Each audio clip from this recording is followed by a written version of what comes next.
बिस्मिल्लाहिर्रहमानिर्रहीम, अस्सलाम वालेकुम। आज 2 जुलाई बरोज़ जुमेरात को सुप्रीम कोर्ट में 3-4 अहम केसेस की समाअत थी, लेकिन इस वीडियो में हम बात करेंगे जस्टिस काजी फ़ाइज़ ईसा साहब के हवाले से जो एक वीडियो क्लिप सामने आया था आगा इफ्तिखार साहब का, जिसमें धमकी अमेज़ बात थी और उस पर सुप्रीम कोर्ट ने आज को नोटिस लिया था और आज इस आज को नोटिस की दूसरी समाअत थी।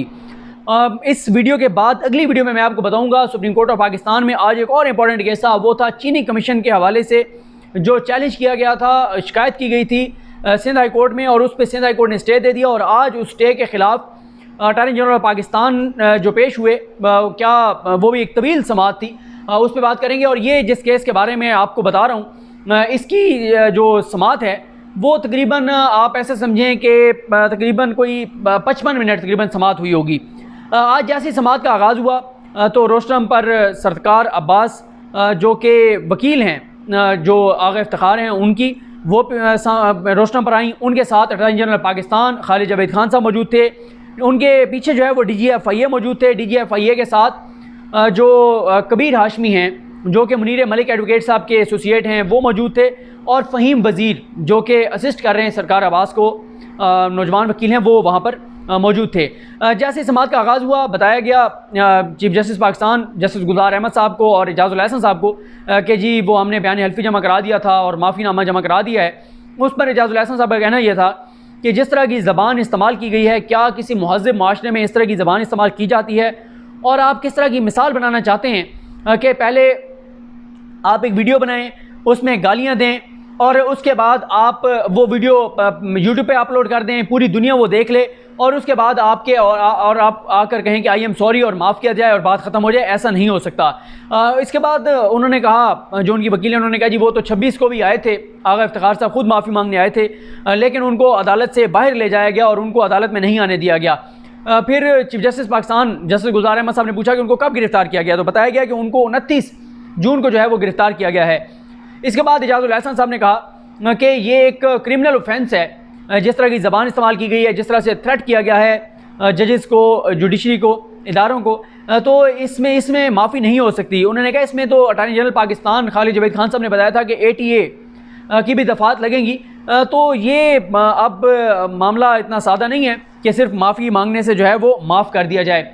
उसके बाद चीफ जस्टिस पाकिस्तान देख रहे थे वो जो बयान हल्फी था, उन्होंने कहा कि आप इस मामले को कैजुअल ले रही हैं। आपको मामले की वकील को कहा जो आगा इफ्तिखार की हैं, आप मामले को बहुत कैजुअल ले रही हैं, आप इसको बहुत इसकी हसासियत का आपको इदराक नहीं है। हम अभी और इसी वक्त सज़ा सुनाकर और आपके जो मुवक्किल हैं उनको कई माह के लिए जो है वो जेल भेज सकते हैं। आपने जो बयान हल्फी हमारे सामने रखा है ये उस मेयार पे पूरा नहीं उतरता जो अदालतों में बयान हल्फी जमा कराया जाता है। हमें बताया जाए कि ये सादा कागज़ पे आपने एक 4 लाइनें लिख कर दे दी हैं। ये बताएं कि अगर वो ओथ कमिश्नर के सामने पेश हुए तो ओथ कमिश्नर के सामने किसने इस बात की तस्दीक की कि हाँ ये बयान देने वाला आगा इफ्तिखार ही है। इसके बाद एजाजुल एहसन साहब ने कहा कि आप ये कहती हैं और आपके मुवक्किल ये कहता है कि उन्होंने प्राइवेट गुफ्तगू में ये बातें की, तो ये प्राइवेट गुफ्तगू नहीं थी, ये तो नमाजियों के दरमियान थी और नमाजियों के सामने मिंबर पर बैठ कर की गई गुफ्तगू जो है वो प्राइवेट नहीं होती। और फिर उनकी वकील ने कहा देखिए जी उनकी इजाज़त के बगैर यूट्यूब पर अपलोड की गई है, उनको तो पता ही नहीं था। एक बच्चा जो है वो बना रहा था, तो 15 साल का बच्चा, एजाजुल एहसन साहब ने कहा आप बच्चे को दरमियान में ले आई हैं कि जी बच्चे का मामला आ गया। उन्होंने कहा जी बस आपको पता है आजकल के बच्चे बड़े तेज़ हैं और बच्चा जो है उसने ये वीडियो जो है वो बना ली। इसके ऊपर एजाजुल एहसन साहब ने एक बात की, उन्होंने कहा बात यह है इस तरह की ज़बान तो गलियों में इस्तेमाल नहीं की जाती, जो मस्जिद में मिंबर पर बैठ के नमाजियों के सामने वो इस्तेमाल कर रहे थे। और अब और उसमें जिस तरह से ये इदारे हैं, इदारों के ख़िलाफ़ बात हो रही है, उनको धमकी दी जा रही है, एक जज साहब का नाम लेके और उनके हवाले से बात की जा रही है और आप कहती हैं कि हम माफ़ी देकर और मामला जो है वो ख़त्म कर दें। इस पे जस्टिस गुलजार साहब ने, चीफ जस्टिस पाकिस्तान ने, एजाजुल एहसन साहब ने वो बुक मंगवाई जिसमें कंटेम्प्ट ऑफ कोर्ट का जो आर्टिकल्स हैं वो मौजूद हैं। उन्होंने कहा वो दिखाएं, हम उसमें देखें, हम अभी इनको कन्विक्ट करके और भेज सकते हैं। इस मौके पे अटॉर्नी जनरल पाकिस्तान खालिद जावेद खान साहब को भी रोस्टम पर बुलाया गया। खालिद जावेद साहब से पूछा गया कि खालिद जावेद खान साहब आप बताएं कि आप क्या कहते हैं, आप हमें असिस्ट करें। खालिद जावेद खान साहब ने यही बताया कि ये जो उन्होंने ज़बान इस्तेमाल की है, जो बात उन्होंने की है, इस तरह की जो बात है वो बग़ैर सोचे समझे नहीं हो सकती और बड़ी तैयारी के साथ, जैसे बंदा बात कर रहा होता है, तैयारी के साथ बात करने वाली कैफियत है। तो बिल्कुल आप अभी जो है इनको उसमें कंटेम्प्ट ऑफ कोर्ट में कन्विक्ट कर सकते हैं। इजाज़ुल हसन साहब ने एक और बात की। इजाज़ुल हसन साहब ने कहा कि ये जो माफ़ीनामा है, माफ़ीनामा बज़ाते ख़ुद एक एतराफ़ है, एतराफ़ जुर्म है। माफ़ी मांगी तब जाती है जब आप ये कहते हैं कि हाँ मुझसे गलती हुई है, हाँ मैंने जुर्म किया है और अब मैं इस जुर्म की माफ़ी मांगता हूँ, और इस बात पे जो है वो माफ़ी मांगी जाती है। अब जब आप एक्सेप्ट कर चुके हैं तो फिर बात ही ख़त्म हो गई है। उसके बाद उन्होंने कहा कि ये दोबारा वही कहा कि जी गलती हो गई है, माफ़ कर दें, बच्चा था जिसने वीडियो बनाकर रिकॉर्ड करके और अपलोड कर दी। इजाज़ुल हसन साहब ने कहा कि वो एक तो बड़ा प्रोफेशनली एडिट हुई है, और दूसरी बात यह है कि आपका एक यूट्यूब चैनल है जिसके ऊपर आप वीडियोज़ अपलोड करते हैं, यानी उनके जो मौक्कल हैं। और जिस जस्टिस पाकिस्तान जस्टिस गुलजार साहब ने कहा कि आप इस यूट्यूब चैनल से जो है वो पैसे भी कमाते हैं इसके ऊपर अपलोड करके। और इजाज़ुल हसन साहब ने कहा कि आईओ के सामने जो उन्होंने चीज़ें मानी उसमें यही है कि उन्होंने बिल्कुल वो गुफ्तगू से तो इनकार ही नहीं कर रहे और आप कुछ और कह रही हैं। उनका ये था, उनकी वकील सरकार अब्बास का, सरकार अब्बास एडवोकेट जो हैं, उनका ये था कि मैं ये इनकार नहीं कर रही कि उन्होंने गुफ्तगू नहीं की, वो उनसे गलती हो गई है और वो उन्होंने गलती की है। मैं तो ये कह रही हूँ कि जो अपलोड किया गया है यूट्यूब पर वो उनकी जो है वो इजाज़त के बगैर किया गया है। इस पे इजाज़ुल हसन साहब ने कहा कि बहरहाल जब उन्होंने मान लिया है कि उन्होंने ये बात कही है तो फिर आप इस बात को छोड़ दें किसने रिकॉर्ड की और किसने इसको अपलोड किया। उसके बाद उन्होंने कहा, बार बार वो कहती रही कि जी गलती हो गई है, हम कोर्ट की मर्ज़ी पर हैं, अदालत के रहम करम पर हैं, आप माफ़ कर दें, अल्लाह भी माफ़ कर देता है। तो इस पर चीफ जस्टिस उन्होंने कहा अल्लाह भी बड़े बड़े गुनाह बंदे के माफ़ कर देता है। तो उसके बाद जस्टिस गुलजार साहब ने कहा कि कुछ गुनाह ऐसे हैं जो अल्लाह भी माफ़ नहीं करता। फिर उन्होंने कहा जी वो दिल के मरीज़ हैं। तो चीफ जस्टिस पाकिस्तान ने कहा कि उस वक्त उनके दिल को क्यों कुछ नहीं हुआ था जब वो इस तरह की ज़बान इस्तेमाल कर रहे थे, और उस वक्त भी उनके दिल को कुछ होना चाहिए था जब वो इस तरह की ज़बान इस्तेमाल कर रहे थे। उसके बाद फिर उन्होंने अटॉर्नी जनरल पाकिस्तान ने यह भी बताया कि मुझे बताया गया कि उन्होंने कहा कि उनकी चेस्ट में पेन है और उसके बाद उनको पिम्स जो है वो शिफ्ट कर दिया गया है और वहाँ पे उनकी ECG की गई है, ECG नॉर्मल है। और उसके बाद उन्होंने कहा जी वो कहते हैं कि उनको जो है वो चक्कर आ रहे हैं। तो इजाज़ुल हसन साहब ने कहा कि जब आप सुप्रीम कोर्ट को धमकियाँ देंगे और जब आपको सुप्रीम कोर्ट का नोटिस होगा तो उसके बाद फिर जो है वो चक्कर तो बिल्कुल आएंगे। और उसके बाद उन्होंने कहा, दोबारा कहा उनकी वकील ने, उन्होंने कहा जी माफ़ कर दें, बीमार हैं और उनकी डेथ हो जाएगी जिस तरह की उनकी कैफियत है। तो इजाज़ुल हसन साहब ने कहा कि जब वो उन्होंने कोई लफ्ज़ इस्तेमाल किया, पता नहीं गुल फ़शानी या इस तरह का कोई लफ्ज़ इस्तेमाल किया कि वो जब ये कर रहे थे तो उस वक्त उनको उनकी दिल की धड़कन क्यों तेज़ नहीं हुई थी, उस वक्त उनके दिल को क्यों कुछ नहीं हुआ था। उसके बाद उन्होंने कहा कि जी उनके ऊपर तो ATA की भी दफ़ात लगा रहे हैं। उस पर इजाज़ुल हसन साहब ने कहा कि अगर ATA की दफ़ात लगा रहे हैं तो जब ATA की दफ़ात लगेंगी तो फिर आप उसको चैलेंज कर लीजिएगा। अभी मामला नीचे ट्रायल में है, नीचे ट्रायल चलेगा और उसके बाद ये मामला जो है होगा। इस दौरान हामिद मीर साहब और मोहम्मद मालिक साहब जो कि कोर्ट रूम में सुबह से मौजूद थे, और ये क्योंकि ये केस जो है ये 6ठे नंबर पे था सीरियल नंबर में, और इससे पहले 5 केस जो हैं वो रेगुलर लिस्ट के थे और 1 केस जो है वो सप्लीमेंट्री का था।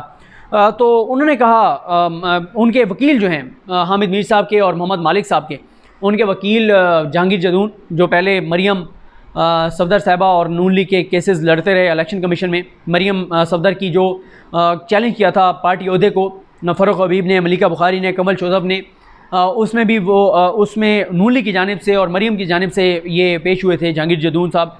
और जब नवाज शरीफ साहब एहतसाब अदालत में पेश नहीं होते थे तो उस वक्त या मरियम पेश नहीं होते थे तो मरियम या नवाज शरीफ में से किसी एक की तरफ से नुमाइंदे के तौर पे जहांगीर जदून साहब पेश होते थे। बड़े करीबी हैं नून लीग के साथ, बड़ा उनका एक है मतलब केसेस में, तो उन्हीं की खिदमत हासिल की हैं हामिद मीर साहब ने। उनके वकील रोस्टम पर आए और उन्होंने कहा जी मैं बात पता नहीं कुछ बोलने लगे, तो उन्होंने कहा जी आप कौन हैं? जी मैं, उन्होंने इशारा किया हामिद मीर साहब की जानिब कि मैं जी इनका वकील हूँ और एंकर्स को भी धमकियाँ दी गई हैं।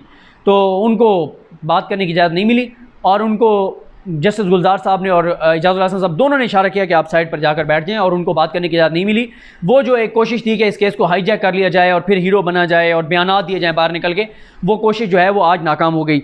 और ये वही मामला है जिसमें हामिद मीर साहब बार बार कह रहे थे मेरे ऊपर बड़ा दबाव है, मुझे मेरी बड़ी मिन्नतें की जा रही हैं कि बस आप पार्टी ना बने, ऐसे जैसे पता नहीं वो पार्टी बन जाएंगे तो क़यामत बर्पा हो जाएगी और पता नहीं को सूली पे लटका दिया जाएगा आगा इफ्तिखार को, कि वो बार बार ये शो कर रहे थे। हालांकि मैंने पूछा नहीं है उनसे, फ़हीम वज़ीर से या सरकार अब्बास से या आगा इफ्तिखार के जो बेटे वहाँ पर थे उनसे 3 लोग पेश हुए उनकी जानिब से, तो मैं पूछ नहीं सका, वरना उनसे मैं अगली समात पे कोशिश करूँगा कि पूछूँ कि वाकई आपने इतना मिन्नत तरला किया था जितना पिछली समात में हामिद मीर साहब ने ये शो कराया कि पता नहीं बहुत ही मिन्नत तरला कर रहे थे, पता नहीं बहुत दबाव डाल रहे थे कि अल्लाह के वास्ते आप पार्टी ना बने, जैसे वो पार्टी बनेंगे तो पता नहीं कोई तूफ़ान जो है वो को बर्पा हो जाएगा और कोहराम बर्पा हो जाएगा।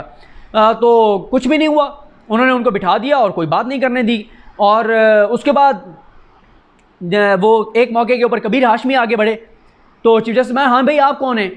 कहते जी वो जस्टिस काजी फ़ाइज़ ईसा साहब की अहलिया ने कुछ आपके नाम लेटर भेजे हैं, वो आपके सामने रखना चाहता हूँ। तो चीफ जस्टिस पाकिस्तान ने कहा कि आप सुप्रीम कोर्ट के वकील हैं? कहते जी नहीं, बस मैं तो ये लेटर लेके आया हूँ। चीफ जस्टिस ने कहा कि क्या सुप्रीम कोर्ट अदालतें जो हैं वो लेटरों पे चलती हैं? जाएं और आप इसको पिटिशन के तौर पे दायर करें, आप इसको ऑफिस में जमा कराएं, थ्रू प्रॉपर चैनल हमारे पास आए। तो उनको भी साइड पे कर दिया गया और उनकी भी वो जो लेटर थे वो जो है वो एक्सेप्ट नहीं किए गए। अब आगा इफ्तिखार को शोकॉज नोटिस जारी किया गया है और शोकॉज जो उनको नोटिस जारी किया गया है उसका यही है, कंटेम्प्ट ऑफ कोर्ट में जो पहले मुल्जिम को जारी किया जाता है कि आप बताएं कि क्यों ना आपके खिलाफ तौहीन अदालत की कार्रवाई की जाए, और अब वो उसका जवाब देंगे। और 14 जुलाई को अब इस केस की जो है वो समाअत होगी और 15 जुलाई को। और साथ ही अदालत की जानिब से कहा गया है कि आगा इफ्तिखार को अगली समाअत पर जो है वो पेश किया जाए। ये आज की 55 मिनट की समाअत का अहवाल था।